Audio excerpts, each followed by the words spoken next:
come by here and talk to Dennis Long with the Aeroprakt company.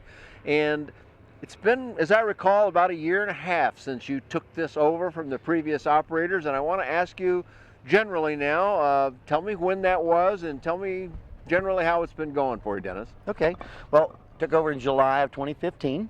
Sold one very quickly after that, which really is a nice start of a small business. And since then I have delivered 10, put in an order yesterday for the 11th one. I have 2 in stock. One of them is probably sold when I get home as soon as he can see it. And I got 2 more coming off a container on Monday. So things are actually going very well. People are accepting the airplane now that it's back to where it's in main view of everybody in the public again. Tell me, get me in the ballpark for price without getting too specific about it, just to show people what the value might be. Okay, ballpark, most common options that people like, the larger fuel tank, the mud guards, the bigger tires or wheel pants. A general good starting point is 82 to 83,000. And a fully loaded, full bore loaded one, you can get up to 105, but a really nice one with the MGL equipment, autopilot, 95-ish. Okay, so for those people, I knew that was going to be about the numbers, and there's a lot of folks that go, these things are all 150, 180,000, and there are some at that, and there's some nice airplanes, They're no wonderful question. airplanes. I would say they're probably worth that number, but in any event, if you don't have that budget, I understand you can't afford that. I get that.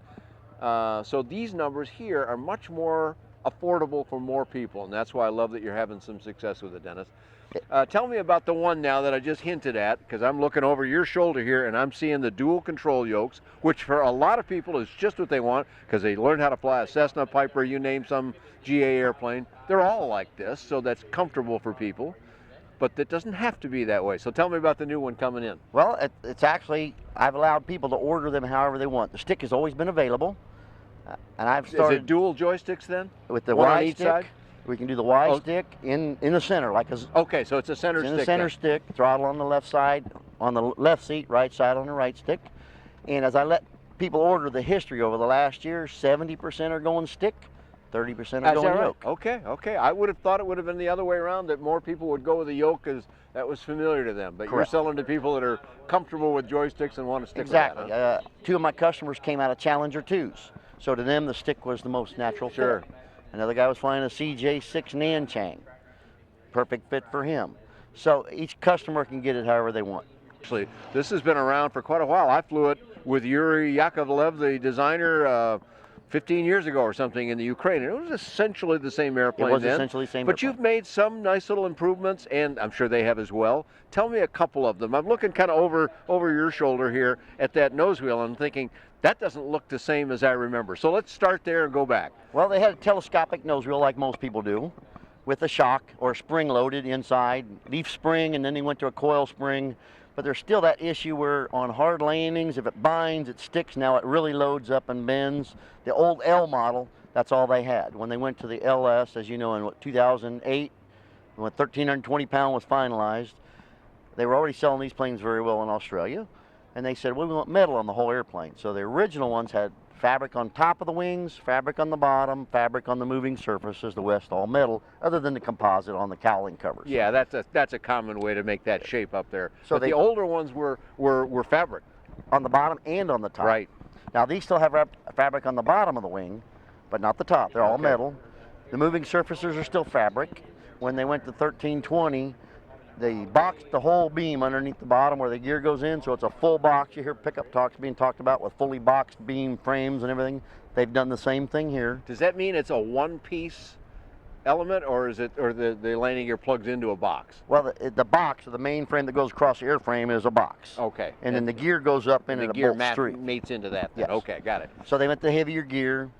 And since the early models around the world were 1,252 pounds gross, or some countries are still 1,199, when we went 1320, they did that, beefed it up, heavier gear that's almost indestructible. Anybody can bend something. Of course, yeah. But they took care of the But they're very nose gear. durable. I mean, I'm looking at the parts here, and these are stout-looking parts with big boy tires on them, and that trailing link now. I see how that would.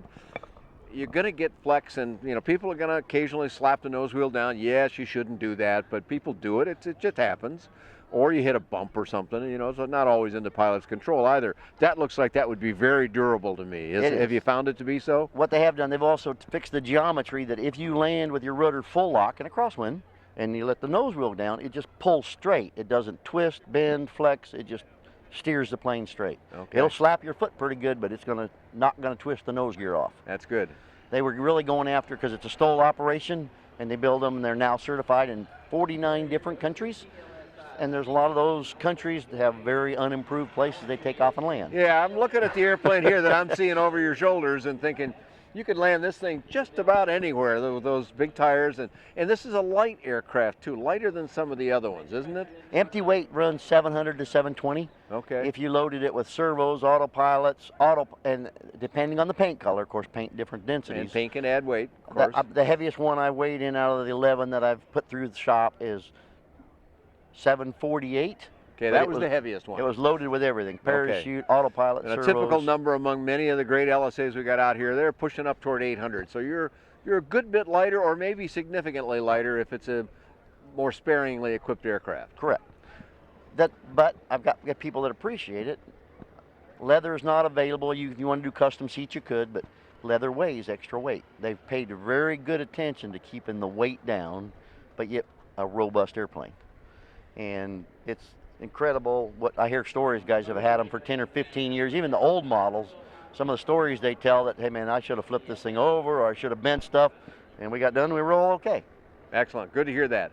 All right, so a lot of good stuff about the structure of the airplane there and its durability and its long lasting, all good aspects of the Aeroprakt A22.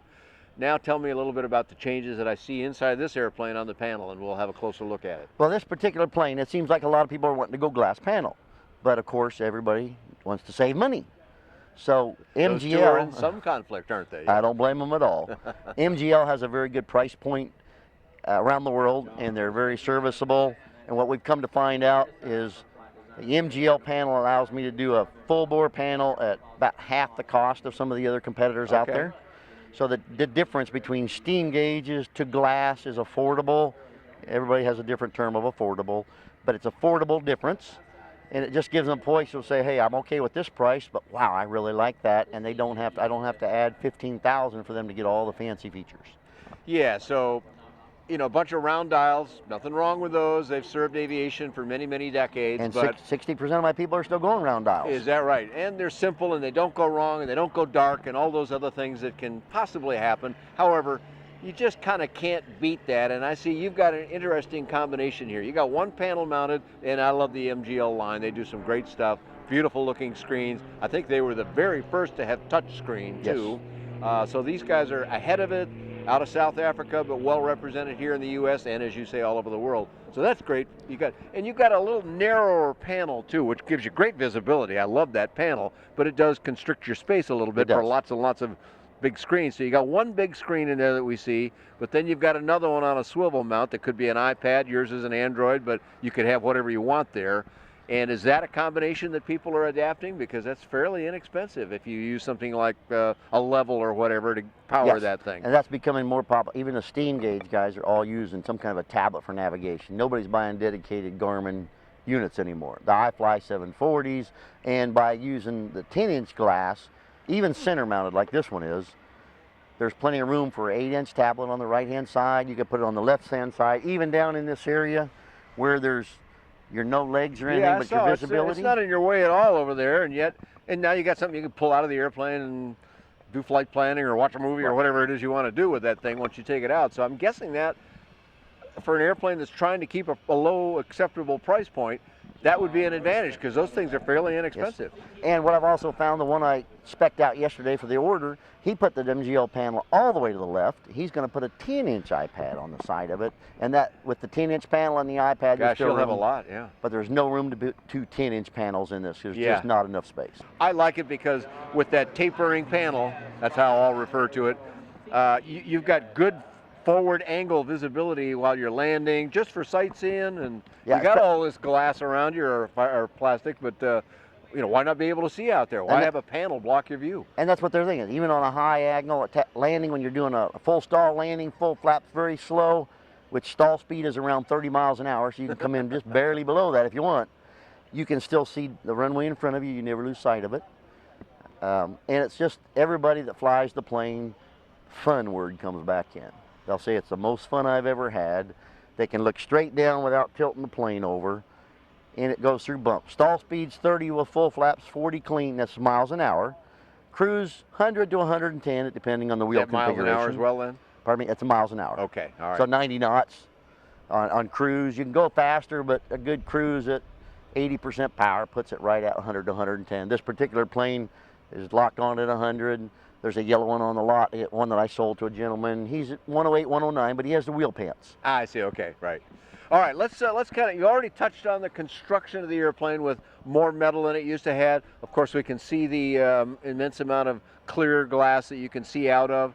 That's always been a neat feature about the airplane, really makes it stand out. Let's go up to the nose. What prop are you using and what engine are you using, Dennis? We have actually several props available. The Kiev is the standard, excellent, durable, great performance prop. It does have some small weaknesses in durability over time. Cool prop is also an approved prop for us. And now the duck swirl flash propeller just came on my list. And of course the warp drive is a world standard. Okay, all good brands, and see a lot of people adapting that duck. You know, those guys, they seem to be doing a nice job with it. But this is a beautiful kind of a scimitar-shaped prop here. Everybody's getting saying how nice this one looks. Yeah, it just looks visually very pleasing. It is. Okay, what engine are you running in here, Dennis? We're available with this one is the 100 horse ULS. Okay. Most everybody's going to do a 100 ULS. I'm available with the 80 horse, but the price difference between that and 100 is not significant. The IS engine, I've only sold one. I'm getting inquiries, but because of the ASTM certification process around the world, when Aeroprakt did the IS, they did the Dynon panel because that's what they wanted at the time. I see, okay. So if somebody says, hey, I want the IS engine, we have to have the Dynon panel. I see, okay. I know Dynon, another great company, has done a lot of good Great in this equipment. industry. They've worked very closely with Rotax, and so it's all harmonized on the screen very nicely. You don't have to have some other backup gizmo to keep track of what's going on in the engine. So we may get to doing the MGL sometime in the future, but we don't know when it's going to get there. A lot of good stuff there. Any other particular points you want to add that's changed in the last 2, 3, 4 months? Well, not changed, but added. This photo window door is becoming really popular in flight. Oh yeah, I see it, okay. That's Open cool. the door, especially in hot environments. Yeah, that's a nice big one. Yeah, plus ventilation, I mean, why not? Especially down here. The old ultralight pilot in me loves it, you know. Get rid of the darn door, but anyway, that's a great feature. Anything else? Defroster fans are now available. Okay. I'm trying to think what else is For new the from screen, for the year or two windscreen ago. you're talking about. Yeah, windscreen. Yeah, okay. The stick option is something that's always been there. Is there a price difference on that, or is it just pick one or the other? They end up being about the same because Okay. most people that go with stick go electric trim on your thumb. I see, okay, Where sure. in the yoke, the manual trim is the most popular Okay. because it's a one-hand, quick fold up, fold down, instantaneously. You don't Okay. have to hit it and wait. Yep, I'm looking at it there, I guess. Yeah. So, So the price difference, if you total it up, it's maybe only a couple hundred. okay, almost insignificant. It's almost insignificant. All right, I think we've packed a lot of information into a short interview. Dennis, tell us where we go on the web to find your U.S. operation so people can find out more or send you an order. Okay, it's of course www.aeropractusa.com. All right, very good. Lots of stuff about the Aeropraks over the years and many other of the light sport aircraft, light kit aircraft and ultralights, all available in the affordable aviation range on buydanjohnson.com. Thanks for joining Dennis Long and myself here at Sebring. Thank you very much.